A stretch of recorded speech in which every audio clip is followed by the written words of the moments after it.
Hello everybody and welcome back to another episode of Microsoft Flight Simulator, and in today's episode we are checking out the Roland Laborie CL-215 amphibious firefighting aircraft. So stay tuned guys, because there's some good and there's some bad with this aircraft. If you are interested in acquiring any of my Overkills tutorial guides for Microsoft Flight Simulator, please consider joining me on Patreon. Patreon subscribers level tier 2 and above have access to all of my guides, as well as any future updates and future guides that will be coming down the road. Link to Patreon can be found in the description below.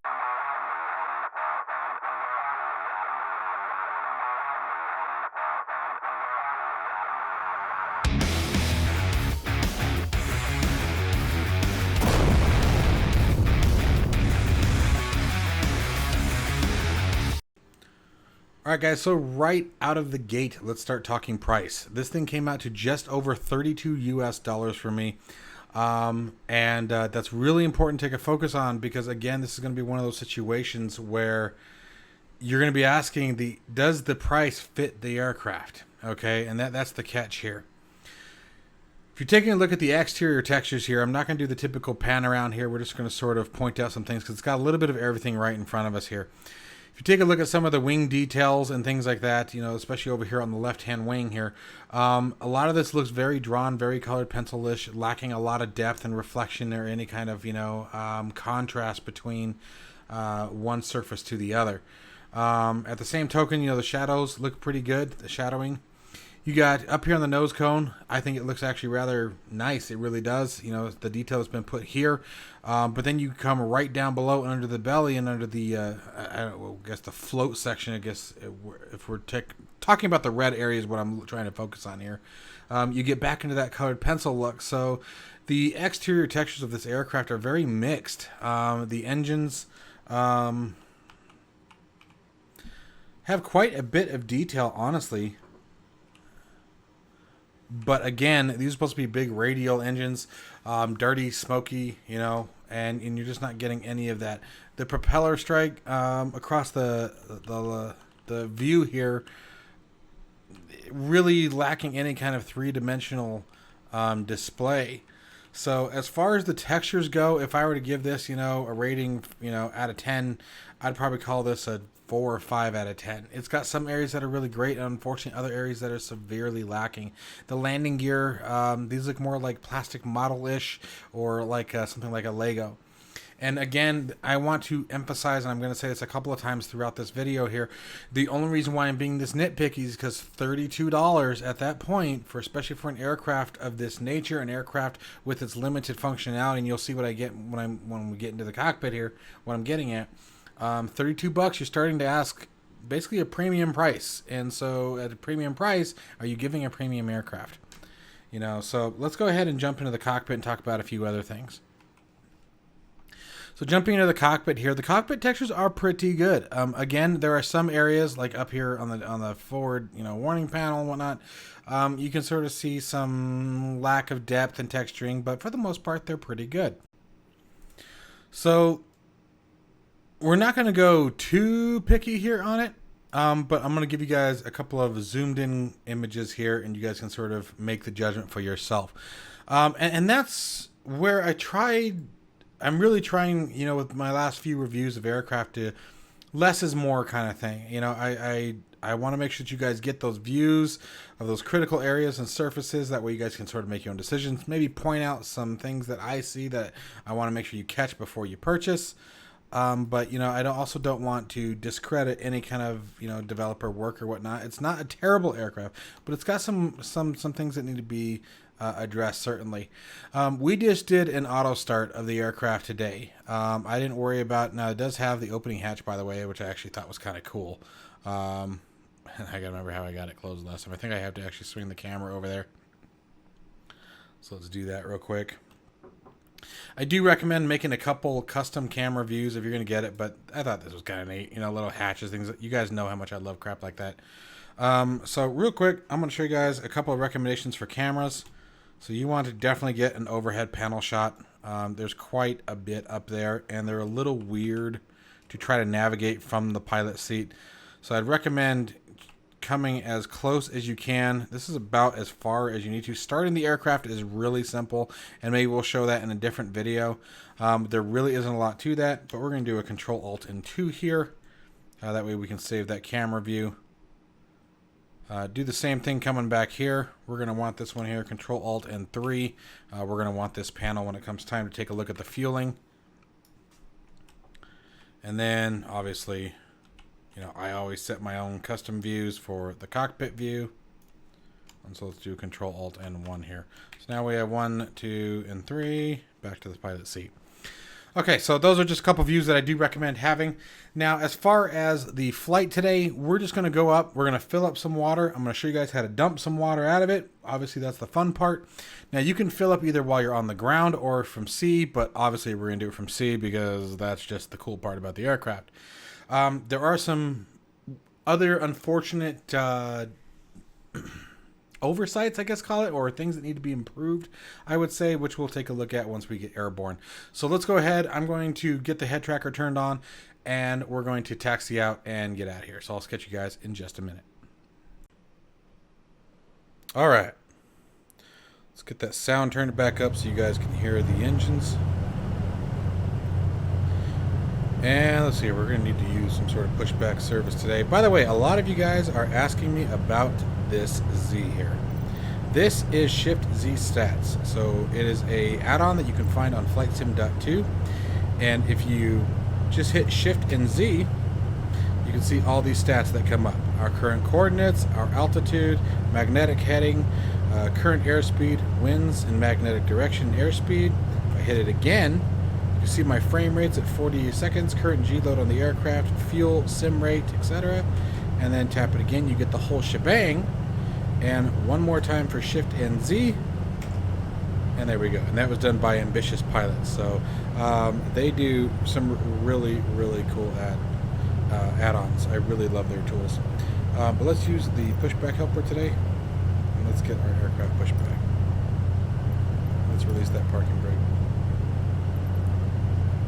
Give me some tug speed here, man.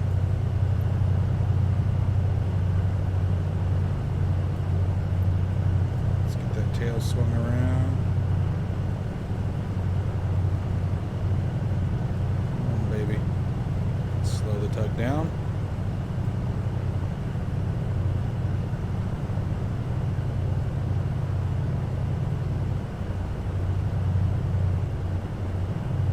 Alright, that's good enough for us. Parking brake. Alright, and if you want to remove the yoke, you can do that. You just got to flip this switch here. Okay, so it can still be done. These will open the side doors. So if we go outside, it's going to be loud for a second. See those doors there that opened up? Got a ladder here. And the side door here. Okay. So now let's talk about the big elephant in the room. Talked about some doors, talked about some cool stuff, talked about how to get rid of the yoke. The big elephant in the room, in my opinion, is the engine sounds. I'm not going to sugarcoat anything. I think they're terrible. I think they're absolutely awful. And as I start to accelerate, you guys will understand why. So let's release the parking brake.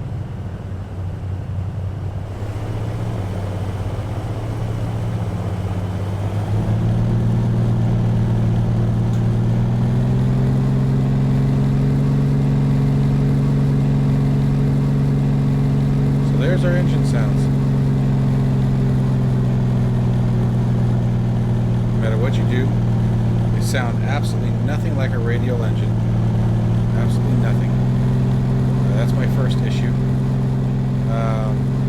Aside from that, there's very little, let's put that way, very little pitch change. There isn't a whole lot of variation in the audio itself, and there should be. As any other engine, as it accelerates and reduces RPM, you should be able to hear that and really get that distinction. And if anything, it's way too loud at the lower RPM range. So I'd really like to see the sounds improved dramatically, and then maybe a little bit more efficiency out of the throttle. At this this point, I'm going to sort of leave the throttle right about where it is. I believe, if I'm not mistaken, the aircraft will stop. Let's see.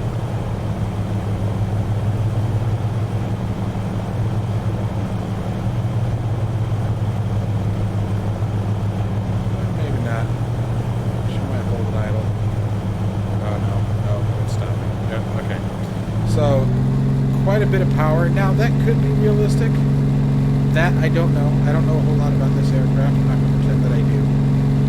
Again, and the only reason why I'm pointing some of this stuff out is, again, the premium price, right? $32. That's a lot in comparison. In comparison to, as I've stated in other videos, what some of these freeware developers are doing. You know, there are so many freeware aircraft and freeware mod adjustments that turn these aircraft inside out and just make them absolutely fantastic, that it really gets upsetting when some of the payware aircraft don't come anywhere close. I'm going to turn the sim sounds down just a bit here. Alright, so we're going to come around, set our flaps for takeoff.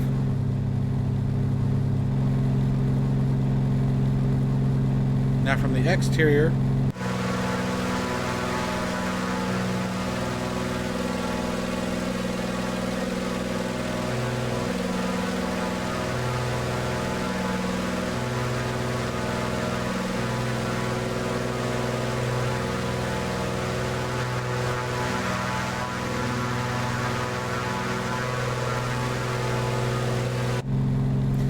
you can see there really isn't any variation to the sound. I mean, so the dynamic sound isn't there. So we don't have dynamic sound. We don't have what I would consider to be realistic radial engine sounds by any means. We don't have really a whole lot of variation to those engine sounds, whether you be at idle or almost max power. You guys will see that. We're going to go to max power here in just a minute, and you guys will catch a gist of that. So I'll tell you what, I'll catch you guys as we come around the corner for takeoff. Got an aircraft coming in here. Figured I'd show that.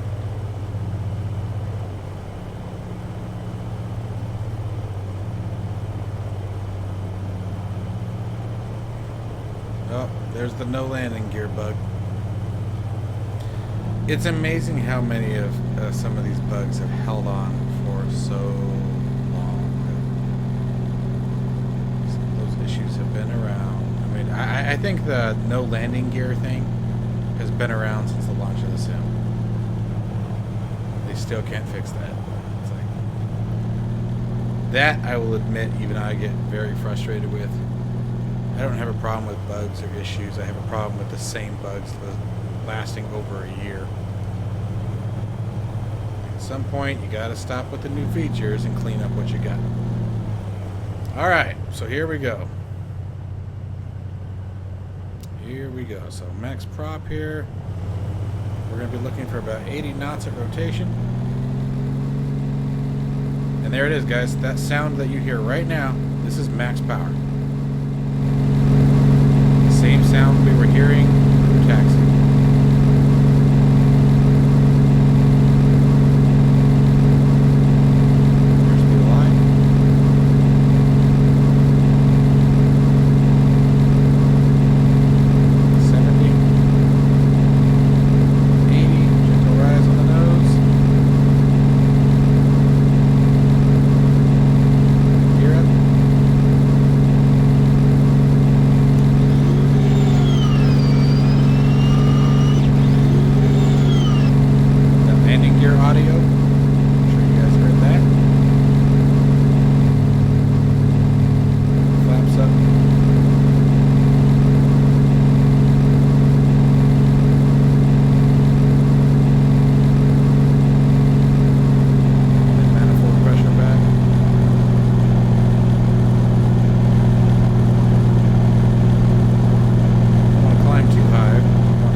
So sound is a big issue, obviously, as you guys can tell.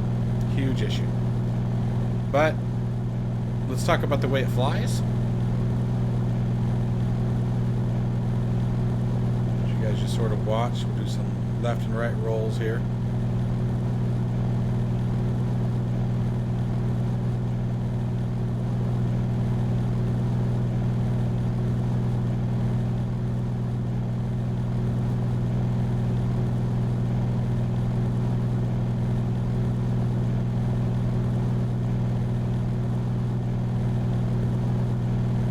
Hands off the stick. Hands on. Hands off the controls. No intervention from me. Let me give you guys an external view.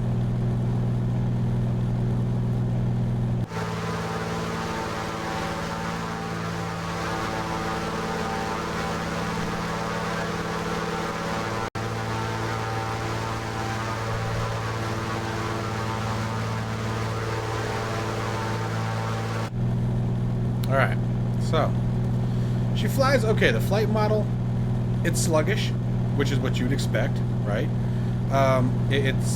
You're trimming a lot. I would expect that with an aircraft this old. So the flight model, honestly, actually, I don't really have a whole lot of issue with it.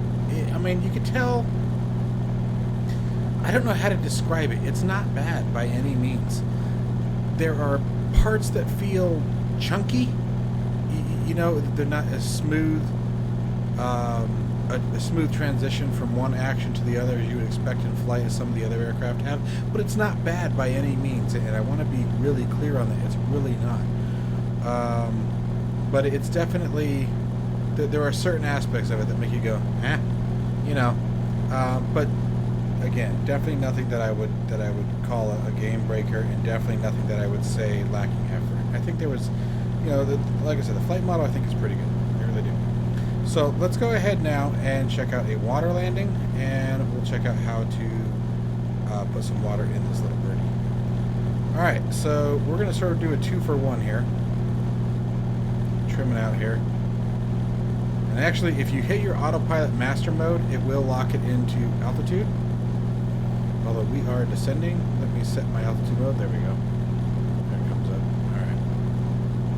And now we're going to want your electric masters on and your hydraulic masters on. You're going to want to know where your probes option is here, because we're going to need that to fill the tanks. Your tank gauges are here. Right now they're currently empty. And you're also going to want to make sure your tank select is set to both. Okay? Alright, so now let's, you can see all of your drop control lights have come on here. We'll talk about what those are in a later video. Because I will be flying this again. I don't want you guys to think that I hate it, not by any means. Definitely unique, and I'd love to see some missions created specifically for it. I think it'd be fun. Alright, so let's go ahead now and take a look at landing here. So we're going to come around. We're going to be looking for about 105 knots. Start. Flaps 1. And I'm actually going to go to flaps 20 here.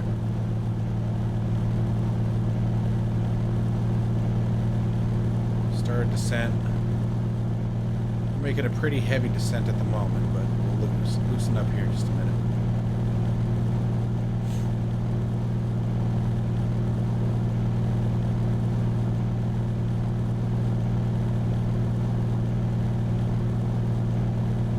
Approaching 90 knots for 80 knots on the touchdown.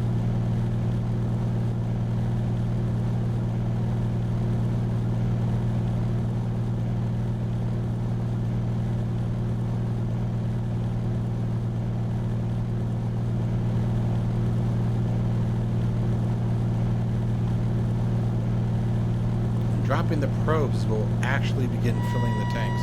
Approaching stall speed, so we're going to add some power back in. Also put our prop control back to max. Sort of forgot that I reduced that. Just want to hold that 80 knots. With a 300-foot descent rate. There we go. Now we just want to sort of let her skid. and easy.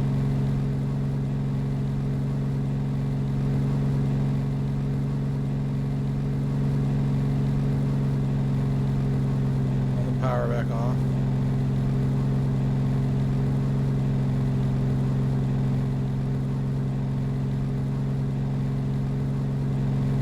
Ooh, there we go. Okay, yep, I should have looked out. Alright, let's pull some power off here. Now we want to flip that switch down.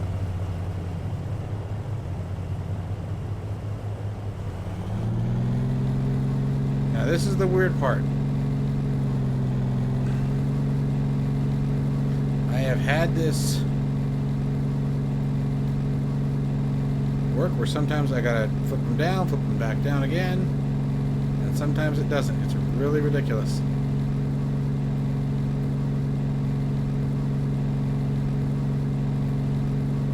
Turn those off, turn them back on.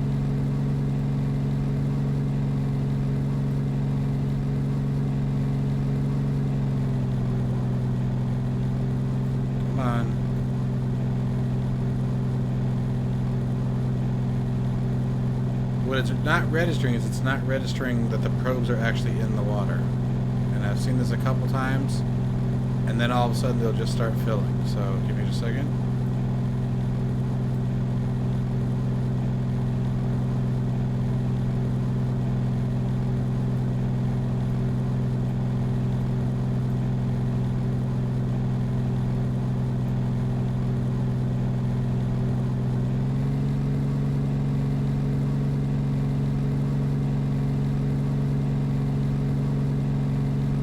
Accelerating again.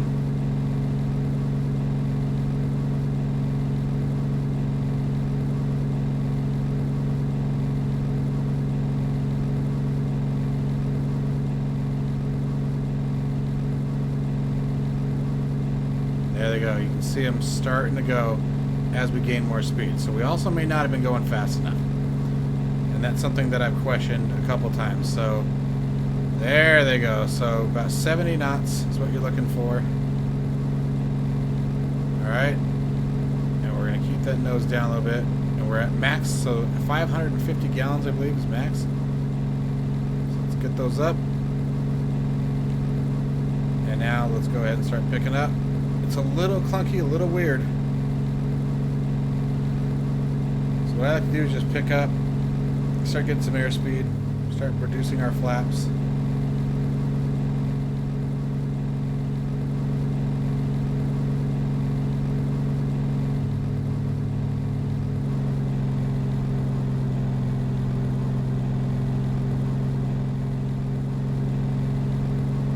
Alright, now, you're supposed to be able to hit E to drop the water, but it doesn't work for me. So I'm going to arm our water doors. You want to make sure all these switches are still up, and we want to make sure that your water doors are armed. For this, you're going to want the yoke, because I can't find what the key binding is supposed to be. According to the instructions, it's supposed to be E, but E never works for me. So I have to hit the button manually on the yoke, which I'll show you guys in just a second. So assuming this house in front of us was on fire, or just a neighbor that you wanted to play a prank on, it is this button right here on the yoke. So we're going to see if we can't get locked in here on a decent approach here.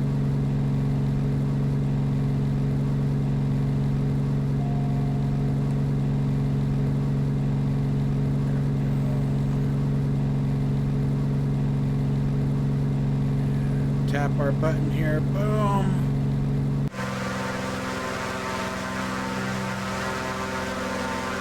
And there we go. We just saved them forever. So that is the water dropping for the CL-215. At this point, we would just turn our switches off if we were done dropping for the day. Disarm the system. And then we could come back and land. Sorry for the breaks in all the video. I keep having a cough. It's driving me nuts. So I'm going to let you guys make, obviously, your decision. Hopefully I've showed you guys enough to make a decision that you're comfortable with. The fact that it can drop the water is cool. I think we're going to try one more time. Let's test that theory of the 70 knots and above to fuel the water. I would like to give that another shot. So if you guys want to stick around to see that, we're going to give that a try real quick. I'm not going to be too concerned with following procedures in the landing. We're just going to sort of get her down so we can test this quickly.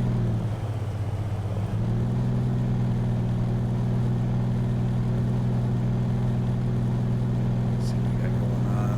There's 70. There's 80, excuse me. Coming in easy. Much better landing that time. Alright, now this is the hard part, is we still have to come down here and flip those probes on, so it makes it difficult. Alright, we're in the water. I'm going to accelerate. We're looking for that 70 knots again. I'm putting a little bit of down pressure on the yoke to keep the nose down. We are at max power.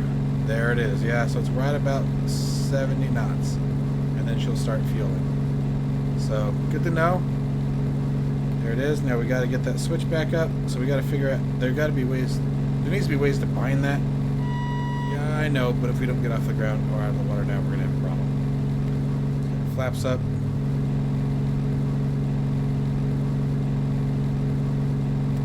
Also, something that I forgot, kind of like a dork move here, is I did forget to set the landing mode from land to sea. It's this little switch right here. It's a landing gear mode. So I did forget to do that. That was my fault. But I don't think it makes much of a difference, truth be told, because I did it before and it had the same impact before the recording when I tested all this. But anyway, my friends, I really hope that you guys have found this video useful. I hope that you guys enjoyed the content. And I'm going to do one more drop, and then I'm going to see you guys in the next one as always. So let's go ahead and come around here. And let's see here. Got to find a target.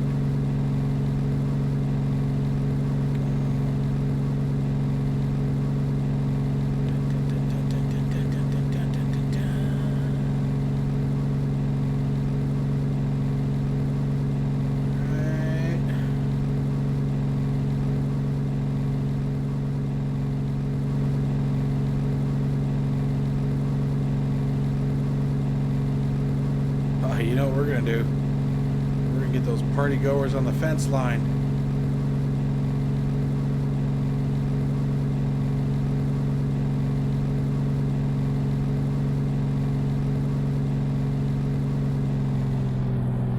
Ah! Push!